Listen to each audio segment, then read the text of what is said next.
السلام عليكم ورحمة الله وبركاته. أهلا بكم في قناتي قناة جاتو في جاتو. النهارده إن شاء الله استكمالا لسلسلة الحلويات الشرقية هنعمل مع بعضينا البسبوسة في البيت بمقادير سهلة جدا وبسيطة، فتابع معايا الفيديو إن شاء الله هتستفيدي.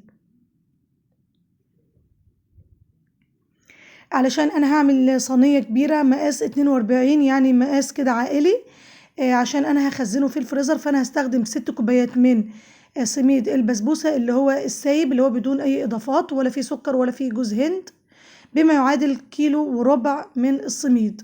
هركنه كده على جنب واجيب بولة تانية هتكون اوسع كده منه شوية، وهنزل ب3 كوبايات من السكر. الكوباية دي اللي هي المعيارية التزمي بيها، اللي هي مقاس 250 ملي.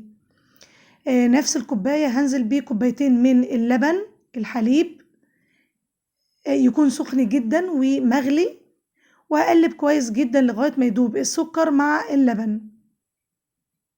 والخطوة دي مهمة جدا جدا. بعد ما يدوب السكر مع اللبن هنزل بكوباية، نفس الكوباية من السمنة البلدي أو السمنة المتوفرة عندك المذابة، وتكون برضو سخنة، وهقلب لغاية ما تدوب السمنة مع السكر مع اللبن تماما. ظرف من الفانيليا. والغرض من ان انا سخنت المكونات ديت ان يدوب السكر تماما بسرعة. 3 معالق كده كبيرة، اللي هي معلقة الطعام من جوز الهند اللي هو المبشور ناعم جدا. هقلب كده كل المكونات وهنزل بالسميد مرة واحدة، ومش هعجن فيها، او يعني هقعد انا اعجن دي سميد بسبوسة ما بيحبش العجن. بايدي كده زي الشوكة، وهقلب وادخل كل المكونات كده في بعضيها، اللي هي المكونات السايلة مع المكونات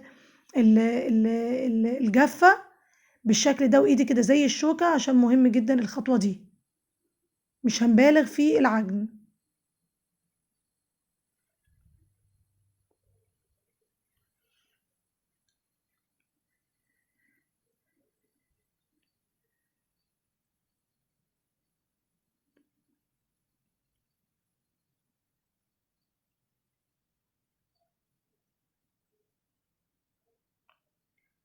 بعد كده انا هجيب صينية مقاس 42 سنتي، زي ما اتفقنا ان هي ديت حجم عائلي. ممكن تقسمي المقادير، تقسمي على 2 على طول، وتعملي صينية صغيرة مقاس 30، مفيش مشكلة. وانزل كده كل المكونات في الصينية تكون مدهونة، وهفرد كده بالراحة، وهبتدي اخبطها كده بتاع 3-4 خبطات كده على الرخامة او في الارض، عشان انت تخبطيها خبطة قوية قوي، وهدخلها الفرن.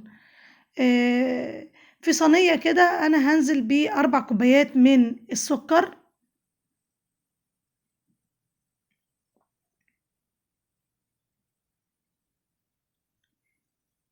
و5 كوبايات من المية. الشربات بتاع الصيف بيختلف عن شربات الشتاء. ان شاء الله هكتب لكم المقادير بالتفصيل بالجرامات وبالكوبايه كمان في صندوق الوصف. انت بتغليهم طبعا على النار، بمجرد الغليان بتنزلي بربع معلقه صغيره جدا جدا من ملح الليمون او عصره ليمون صغيره، يغلي تقريبا 3 دقايق، وبعدين بتقفلي عليه. البسبوسه بتكون سخنه جدا وطالعه من الفرن، والعسل بيكون سخن برضو، وبتسقي بيها على طول مباشرة. وما تقلقيش ان هي لو فصلت معاكي كده البسبوسة هتشرب في النهاية العسل للنهاية، ما تقلقيش خالص. هي فصلت معايا ليه؟ لان هي غالبا ما بتفصلش، واوقات بتفصل مفيش مشكلة، ولكن هي فصلت علشان انا سبت البسبوسة كتير جدا في الفرن، فانا بحطها في الرف اللي في النص على درجة حرارة هادية جدا، وبسيبها تقريبا ساعتين واكتر من ساعتين كمان، فلغاية ما بتحمر من فوق وتحت براحتها. لكن انت لو مستعجلة عليها ممكن تحمري الحروف من تحت، وبعدين تشغلي عليها الشواية من فوق شوية، بتحمر، وبعدين بتطلع سخنة، فبتسقيها بالعسل مباشرة ساخن، فبتشرب العسل مباشرة في ساعتها يعني. احنا مش هنقطعها غير بعد حوالي ساعتين، يعني افضل علشان تكون شربت العسل للنهاية. فده شكلها كده بعد ما نقطعها. يعني مثلا انت ممكن تعمليها قبل الفطار كده بشوية، وبعد التراويح كده ممكن تقطعيها، او على السحور.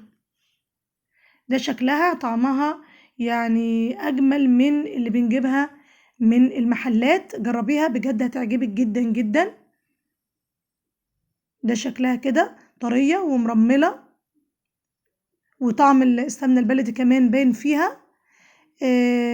انت في الاخر بتحطي معلقتين كده كبار او معلقة كبيرة مليانة سمنة بلدي، بتحطيها على الوش. لو انت حاطة سمنة عادية في البسبوسة بتفرق معاكي جدا جدا، وبتحولها يعني بتنقل البسبوسة لحاجة تانية خالص.